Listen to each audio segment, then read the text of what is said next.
recaptures the dribble. Free to shoot. Banks it in! A three-pointer for Trae Young! You are a cheat. What's up, everybody? Welcome back to another one of my videos, and in this video we're going to be talking about James Harden, possible trade destinations, and it's going to be the second part of the series. Now, in the first part of the series, I talked about a few teams that weren't very likely to acquire James Harden for various reasons. But in this video, we're going to be talking about teams that are much more likely to acquire James Harden. And the first team I'm going to be talking about is the Brooklyn Nets. Now, the Nets have all their first-round picks through 2027.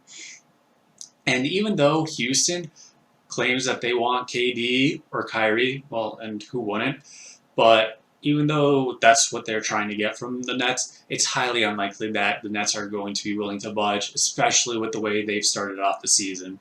Now, even though the Nets probably won't offer that and shouldn't offer that, they can put together a strong package for Harden that includes LeVert, Dinwiddie, and Prince for Harden and Martin Jr.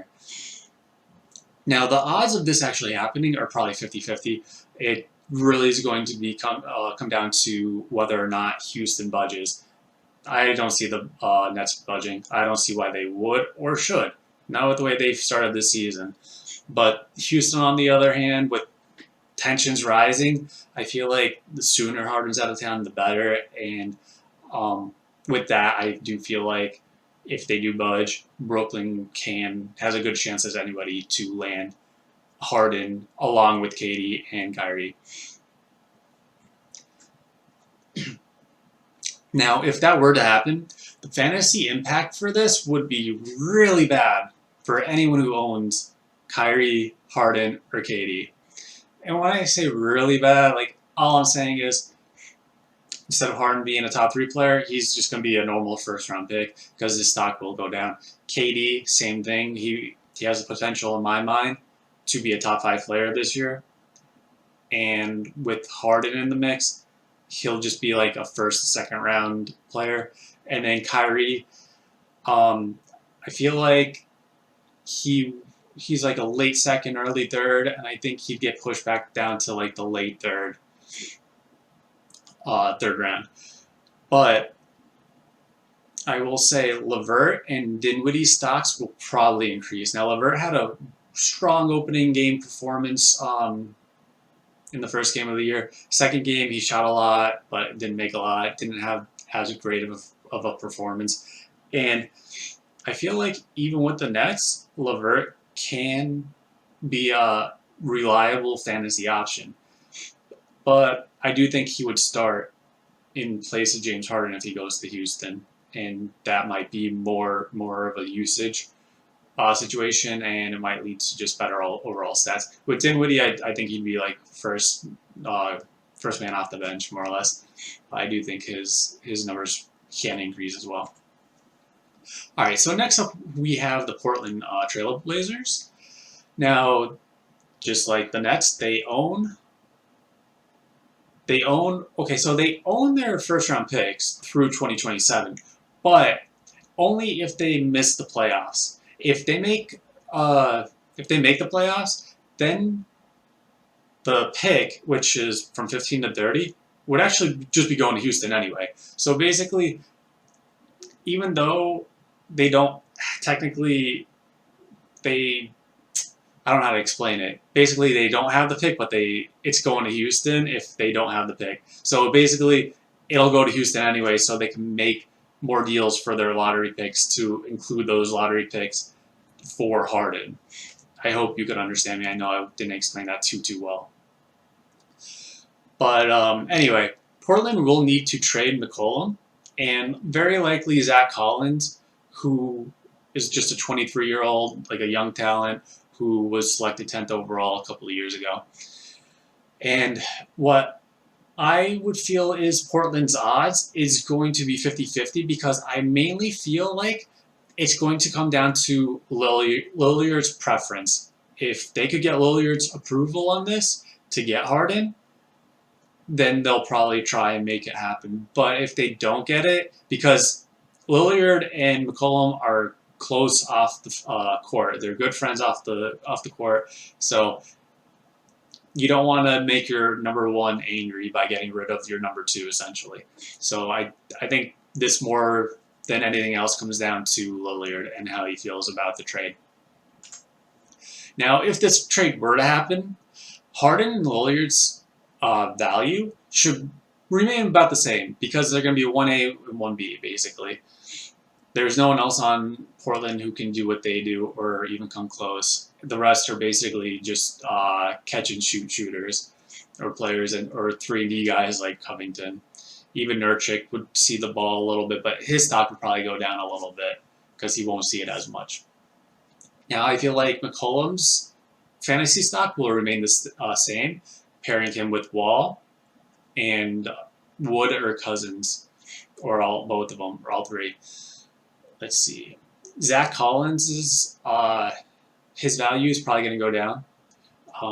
He should get playing time in Portland, like a little bit more playing time than he would in Houston, because you have Wood and Cousins, and we don't know, since we haven't seen Houston at full strength, we don't know if they're going to be playing Wood and Cousins on the court to start the game, or if they're going to be rotated in with each other. And if they're rotated in, then Zach Collins is going to be their man up, and so he's going to lose a lot of time in that regard.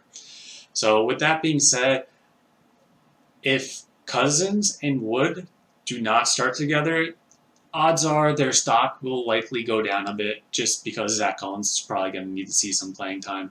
And you don't trade for a young player just for him not to see the floor. Okay, so next up we have the Denver Nuggets. Now, the only draft pick they owe someone is Oklahoma City, and that's a non-lottery pick. So as soon as they make the playoffs, which is probably going to be this year, it'll go to OKC, and then their picks are theirs fully through 2027. So they can offer like 23, 25, 27. Now, they can do one of two trade scenarios. Now, the better one for Houston would be if they offer Murray and Barton for Harden, because Murray's very young. He's like 23 years old, and he's growing. He's blossoming into his own player. Now, the deal Denver may try and do is offer Porter Jr., Barton, and Gary Harris for Harden. And this one would be better for Denver because then they could put Harden in and have a third player, like a third stud on their team. So then it would be Murray, Harden, and the Joker all together. That could work really well. So the odds of this happening are actually pretty good. Like, those are two legit offers, and it just depends on if the teams can get something together. Houston is probably trying to hold out for Murray, while Denver may just be reluctant to give him up, instead of offering someone like Porter Jr., who I feel like would be the Denver front office probably more likely to offer a piece like that, with the health concerns that go along with Michael Porter Jr., to be able to finally get over that hump with Harden and try and make a championship run. So let's talk about the fantasy impact now. So if Harden goes to Denver, Harden's stock will drop a bit. Murray's stock will also drop a bit, and the Joker is probably going to drop a little bit as well. But I don't feel like it's going to be that big. Like in Brooklyn, it's three outside players, but with Jokic, I feel like there could still be room for camaraderie, and I could even see Murray going into the corner and letting James drive and getting the kick out and for open shots, because I feel like Murray off the dribble he's streaky. Sometimes he could do it. Sometimes you just shake your head wondering what he's doing. But I do feel like this trade would actually help Murray out a lot in getting open shots in catch and shoot situations. Now, on Houston's side, if they get Michael Porter Jr., his stock's going to rise, because all of a sudden there's no 1A and 1B option like they have in Denver with Murray and the Joker. Instead, you have Wall, you have Cousins, you have Wood, but this could be Porter Jr.'s time to take over a team and see what he can do. Now, if it's Porter Jr., Gary Harris, and Will Barton, Gary Harris's stock might rise a bit as well. He might be third man off the bench, or first man off the bench, excuse me. And he could probably be the sixth man. If not him, then Barton. So either one of those players, their stocks can rise a bit by getting some extra minutes. All right, so our next team we're going to talk about here is the Philadelphia 76ers. Now, Philadelphia has all of its picks through 2025. Now, Houston wants Ben Simmons. Now, Philadelphia's new GM, Daryl Morey, who came from Houston, who has been giving Harden all of his teams for the last 4 or 5 years, he said he's not interested in trading Simmons or Embiid. And I honestly, even though he's lied about it in the past, I do believe him since he's the new GM. He wants to see what he has before he makes any moves. And by the time he figures out what he has, I feel like the Harden situation is going to be resolved. I feel like he's going to have moved on to a different team. Now, a possible trade that can happen is Ben Simmons, Shake Milton, and Tony Bradley to make the numbers work and a 2021 first-round pick for Harden. Now, that's a lot to give up, in my opinion, for a 32-year-old who's just at the very end of his run. And I, as a Sixers fan, do not want this to happen. I'd rather see what we can get. And I would rather work on trying to get more young pieces by moving out someone like Tobias Harris, or if we're going to trade Ben Simmons, try and bring in a legit point guard like the Aaron Fox, or try and make it with the Aaron Fox and Buddy Hield type of trade. I do not want a 32-year-old Harden when we have a 25-year-old Embiid that we could build around for years to come. I don't feel like it's all in yet. And unfortunately, since I'm on one side of the equation here, and I know some Sixers fans really want to make this trade happen, Philadelphia's odds to make this happen are very good. Like, giving up Ben Simmons, Shake Milton, and Bradley in a first-round pick that's going to be in the 20s, that's not that considerable outside of Ben Simmons. Giving up Ben Simmons is going to really hurt, but it may blend the team better, much better. And we may even be able to keep Shake, because if I don't want to get into the other teams, but I feel like there's other teams that could have made could have already traded for Harden easily. And we're going to get into that in a second. Now, if this trade were to happen, though, the fantasy impact, Harden to Philadelphia, Harden's stock's going to remain the same, top 5 player, easily, probably the best. Embiid's stock might even rise here, too, because you're going to have Harden on the outside. You're not going to have to worry about Ben Simmons clogging up the paint at all. And he's going to get a lot of easy baskets just simply by having Harden passing the ball, easy lobs, stuff like that. Now, Simmons, on the other hand, his stock's going to be fluky because you already have John Wall in Houston, so I don't know if they're going to run a double point guard there, if they're going to start Wall, if they're going to start Simmons. And even if they do start Wall and Simmons together, neither one of them are shooters, so it's going to be a really hard, complicated situation for Houston to have those two coexist together. So I do feel like in this scenario, Wall's value will slightly decrease, or maybe even more so. Along with that, Wood and Cousins' stocks will also likely decrease just by having an extra player like Simmons who can't shoot. So, like, you're going to have all these guys who can't shoot the ball in the paint. I don't know how that's going to work. All right, moving on to our next team, the Boston Celtics. Now, the Celtics own all their first-round picks through 2027, so that's good for them. And there's an easy trade here. Boston could offer Jaylen Brown and Marcus Smart plus some first-round picks, 1 or 2, probably just 1. And the fact that they haven't done this, so like I was just talking about Philadelphia, there's some teams that can easily make a trade offer. The fact that they haven't offered this trade to Houston yet speaks volumes. It probably means that they're not interested, to be honest, because I feel like they would have already done this trade. It's such an easy trade to have made. I put it through the NBA trade machine, and I was just so surprised on how fast and easy this trade was.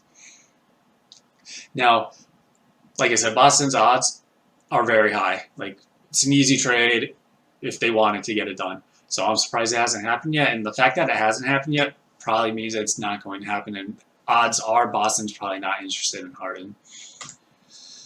But let's just say I'm wrong.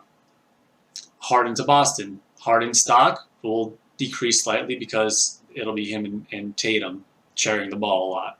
Not only that, you also have a point guard in Kemba Walker for when he returns. So Kemba's stock's going to decrease, and Tatum's is going to slightly decrease as well as Harden's. Now, on the flip side, Brown's stock's probably going to be increased as John Wall likes passing the ball, and Jaylen Brown's looked awesome so far this year.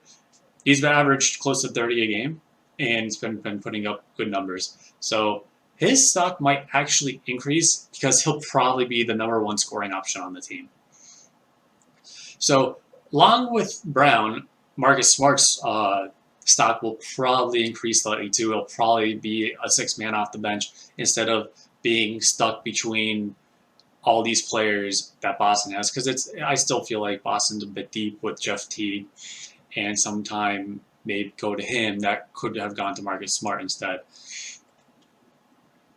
All right, so we're going on to the next team, which is the Golden State Warriors. Now, their first rounders are complicated, but they will likely be able to offer a 23 and a 25. Now, I don't want to get into all the specifics because it's kind of complicated, but if you guys want, you could look it up yourselves on what's going on with all their picks. But anyway, so they can offer a package of Wiggins, Looney, and the 23 and 25 overall first-round picks. I know, Wiggins has been awful this year. He doesn't even look like he's there for anything other than to get paid. But he is a young talent, and so is Looney. So I do feel like those two plus these 2 extra picks, first-round picks, should be able to be enough to pry Harden away from Houston. Now the odds of this, I feel like they're very good, but maybe Houston doesn't feel like they're getting enough value because Wiggins has underperformed, to say the very least, and Looney's not a hot commodity right now. But I think it has to. There's 2 sides to this equation. Does Golden State want him? Steph Curry just went through the media saying they need to win. Golden State needs to win, and they need to do it immediately. So does that mean that is that code for get me Harden? I need help while Clay recovers. I don't know. But if it is, that's the package I would try and offer if I was Golden State. Now, if this trade were to happen and Harden goes to Golden State, Harden's stock, I feel like it would remain the same. Because Curry has even struggled a little bit in the first 2 games. And I feel like bringing Harden over, giving him the #1 option, like letting him become the #1 option would be very good for Curry, like it was with KD. Now, I do think Curry's stock will slightly drop, but at this point, I feel like it'll actually remain the same because I feel like his stock has already dropped a little bit with how poor Golden State has played with getting blown out both games so far this season. Not only that, I do feel like Oubre's stock will decrease, but I already feel like his stock's already decreasing because he is shooting really, really poorly from the field. I checked. He's 2 for 12 on average in both games, and he's only averaging 4 points a game. So that's really petrifying. Like, ooh, that hurts. But maybe with Harden, maybe his stock actually increases by getting open looks and open shots. So on the flip side, Wiggins' stock would likely rise as he'll probably be the #1 scoring option with John Wall. Because, Wall likes to pass the ball. Wood stock may slightly decrease, and same with Cousins, because Looney, like if you're going to trade for Looney and Wiggins, but if you're going to trade for Looney, you're probably going to want to see what he can do. Now, Wood is young, so maybe Looney gets Cousins minutes off the bench, and maybe Houston tries to work Looney and Wood together and see if they can make a formidable front court. All right, so now I actually have one more team, and it's my sleeper team that no one's talked about yet, and I feel like this could be a surprise team that fits surprisingly well. And that team is the Minnesota Timberwolves. Now, this trade I worked up through the NBA trade machine, and it's including Anthony Edwards, Culver, and Rubio to make the numbers work, a 21, 23, and possibly a 25 first-round pick for James Harden. Now, if this trade were to happen, I feel like it benefits both teams perfectly, as it gives Karl Anthony Towns a viable, much better, like an improvement over Russell, D'Angelo Russell. And I feel like Russell would then be put into the proper place to be getting catch and shoot shots, more of those, while being able to still play his own game from time to time as well. Not only that, I feel like Towns and Harden would be great fit together. Maybe not so much for fantasy, but on the court, I feel like those two can work really well together with a pick and roll or pick and pop.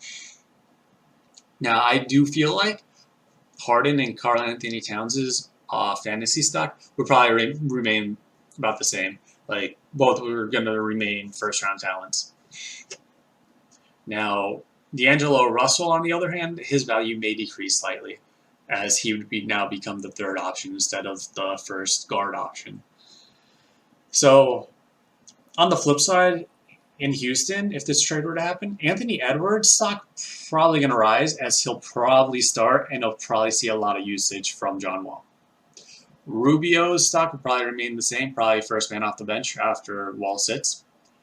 Culver's stock may rise. He's still young. Maybe they're going to develop him. And then Wood, Wall, and Cousins stock should all rise. Now, even though Anthony Edwards will get an increased usage, there's going to be so much left over because Harden's going to be gone. So Wall, Wood, and Cousins will see more of a usage rate. All right, guys. So so that is actually all the teams I have for this video, and that's all the teams completely for this series, this two-part series. So hopefully you guys liked it. If you did, please hit that like button and make sure you subscribe to my channel, as I'm going to be dropping more fantasy basketball content all year round. And that's it. That's all I got for you for this video. So have a good day, guys.